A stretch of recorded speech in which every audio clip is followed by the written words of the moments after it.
Welcome to this edition of Viewpoint on Mormonism. I'm your host, Bill McKeever, founder and director of Mormonism Research Ministry. With me today is Eric Johnson, my colleague at MRM. Today is September 11th, marking the anniversary of the Mountain Meadows Massacre. Yesterday, we were giving you some of the details that led up to this event that took place in southern Utah, where a group of immigrants traveling from Arkansas to California were killed by a group of Latter-day Saint men. And the question, of course, is who really gave them permission? If you were to believe that what is written in a book that came out a while back by three Mormon historians, it seems like the order was given by a man by the name of Isaac Haight, that he was the man behind it. That's a little difficult for me to believe personally, but we don't have a lot of evidence that really gives us all of the details because, as these three Mormon historians would attest, that much of the evidence has either been doctored or destroyed since that time period.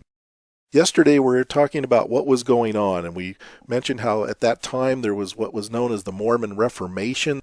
Mormons were receiving fiery sermons of rededication to the Mormon faith, and also Brigham Young during this time was preaching his infamous blood atonement doctrine. And the idea that there were certain sins that a person could commit that would be beyond the atoning power of the blood of Christ, making it necessary for the sinner himself to shed his own blood. A group of immigrants from Arkansas to California happened to come through Utah at this time, and you have to remember also what was going on. There was going to be a change of power in the territory. Brigham Young was going to be taken out of office as the governor. Alfred Cumming was going to be put in his place under President James Buchanan. And in order to make sure that there was a peaceful transition, he sent a contingent of soldiers to go out there and make sure that there would be peace after this decision was finally put into place. Also adding to the confusion was a Mormon apostle by the name of Parley Pratt had been murdered by a man who Parley Pratt happened to had taken his wife as one of his plural wives. The man, Hector McLean, was not too happy about that, ultimately ends up assassinating Parley Pratt. You've got all these things going on at this particular very confusing time. And now you have this wagon train coming through. And they cannot get the supplies they need in order to go on through the desert to California, so they head south towards what's known as the Mountain Meadows, and they come to Cedar City, a small community at that time, trying to get some supplies. They needed some work done at a local grinding mill. The people wanted the person in charge, whoever it was, tried to charge them a whole cow for this service, which they felt was exorbitant. There was an altercation that ensued. There were insults that were given. They were only there for about an hour, and now after this, they leave for the Mountain Meadows. And this is what Leonard, Turley, and Walker in their book say about that incident after they left. This is on page 135. It says, after the Arkansas company left town, Cedar City leaders discussed what to do. As often happens in times of conflict, they focused not on the peaceful immigrants who made up the vast majority of the company, but on a minority whose actions colored their view of the whole. From the Cedar City leaders' point of view, outsiders had defied the law, faced them down in front of their own people, and resisted arrest. They had threatened townspeople, mocked the values of the community, and announced themselves ready to support the army that seemed at southern Utah's doors. The men of the train would not live to tell their side of the story, but the fact that not one Utah citizen was physically harmed by the Arkansas company speaks for itself. Any menacing words from the immigrants were probably just idle threats and boasts made out of frustration and in the heat of the moment. But in the charged environment of 1857, Cedar City's leaders took the men at their word. Therein lies the problem. See, they aren't allowed to give their own side of the story. In fact, for many of the years that we've had up until just not too terribly long ago, most of what we knew about the Mountain Meadows Massacre was actually the story as it was told by the perpetrators. And of course, the Indians took a lot of the blame, and the Mormons themselves didn't want to take any of the blame. But as the story goes, on Monday morning, the wagon train, the Fancher Baker Party as was known, was attacked by a group of Indians in war paint. And unfortunately, the Indians could not do the job of killing these immigrants, so the white men had to get involved. The Mormons had to get involved. And the way the story reads, according to the comprehensive history of the church, is that two men in the immigrant party left the camp in the meadows, evaded the watchfulness of the Indians, and were making their way to Cedar for help. Along the way, they met 3 white men to whom they told their errand, but were immediately attacked, and one of them was killed. The other escaped and returned to the immigrant camp with his news, of course, that the white settlers were doubtless in league with the Indians for their destruction, since his companion had been killed by white men. Now, there's some controversy over how many people were actually in this story.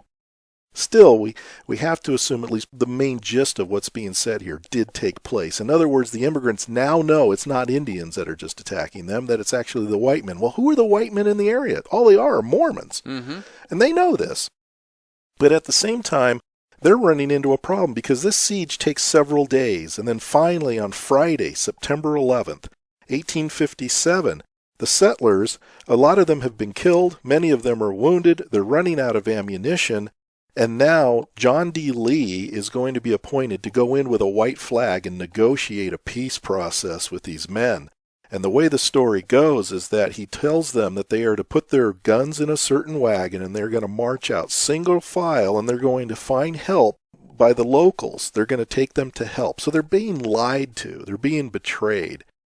So what ultimately happens is they leave the fortification of the circled wagons, kind of like what you would expect in a Hollywood movie, and they leave the safety of those wagons. But remember, they have no ammunition. They're really in a hard spot here. So they have to take the John D. Lee's word for it. So they march out single file, and when they get a certain distance away from the safety of the wagons, there were Indians that were hiding in the bushes, and also there were men with guns walking alongside the immigrant men and women, and on an order that was given, they opened fire and they killed them all. Point blank range? Point blank range in many cases, chasing them down if they had to and shooting them in the back, whatever it took, but ultimately the immigrants were all killed. Well, why would they do this? Well, one of the reasons being is the immigrants knew that white men were involved.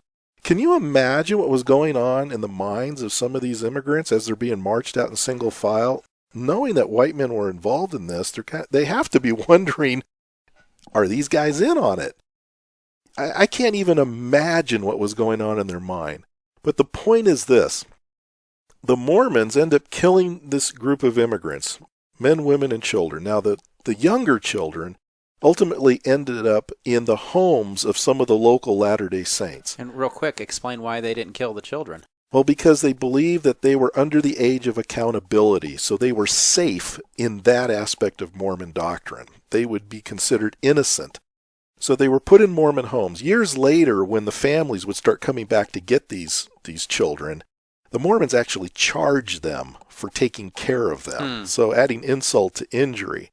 But the fact remains is the men who were involved took an oath of secrecy not to talk about this. And for many years, it was always the Indians that got the blame for this. And it's really only been in recent years that more of this information has come to light.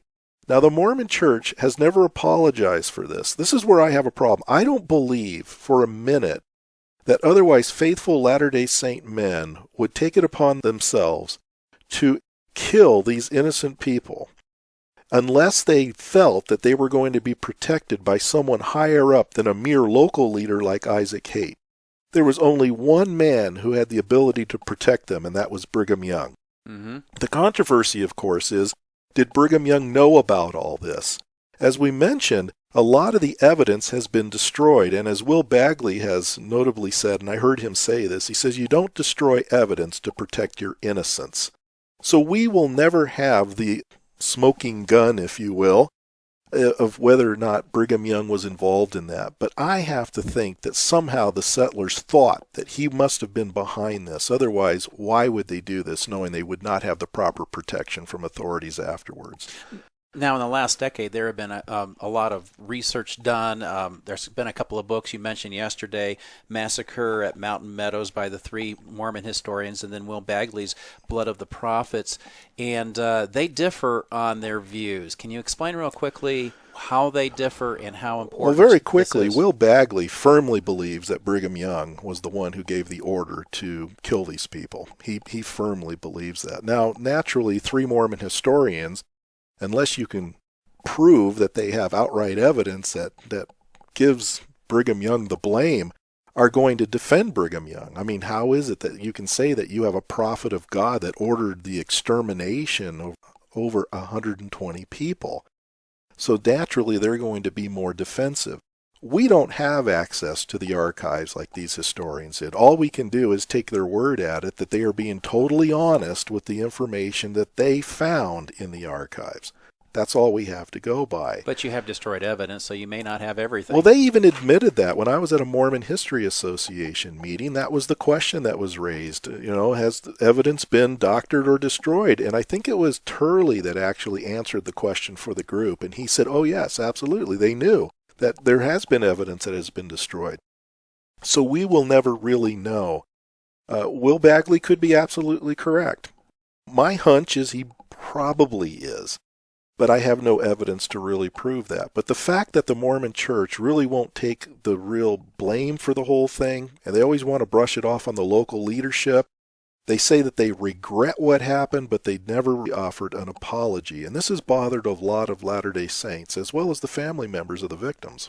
In 2007, they had a special ceremony there. You were there, Bill. Tell us what that was like. I was there. I actually heard a member of the First Presidency, Henry Eyring, issue that statement of offering regret. Many Mormons took that as an apology, and the church had to come out later on and make a correction and say, no, it was not an apology.